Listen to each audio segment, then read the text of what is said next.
Jemi pranë atyre që i lanë punët e kësaj bote dhe ikën në jetën tjetër. Trupat e tyre prenë këtu, por shpirtrat e tyre jetojnë përpara Perëndis, i cili është Perëndi të gjallëve dhe jo të vdekurve. Kisha ortodokse na mëson se dashuria nuk mbaron me vdekjen.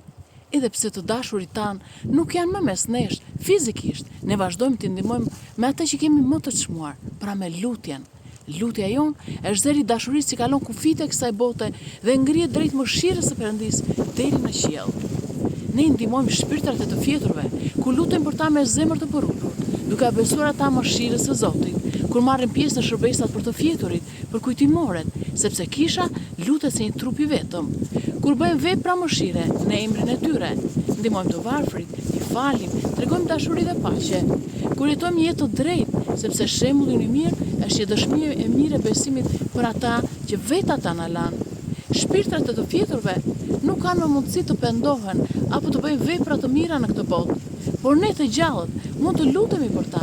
Prandaj kur themi mëshiroj o Zot, çdo qiri i ndezur me besim, çdo lot i sinqert ka peshë të madhe përpara Perëndis. Le të mos i harrojmë të fjeturit tanë, por t'i kujtojmë gjithmonë. Dhe ndërsa lutemi për ta, le të kujtojmë edhe vdekshmërinë tonë, pra që dhe ne do të ikim nga ky jetë dhe të jetojmë me pendim në këtë jetë, me dashuri dhe shpresë për ngjalljen e përgjithshme. I përjetshëm qoftë kujtimi i gjithë të fjeturve. Zoti u apres shpirtrat në vend drite, paqe dhe preje, atje ku nuk ka as dhimbje, as hidhërim, as pësherëtim, por vetëm jetë të pambarim.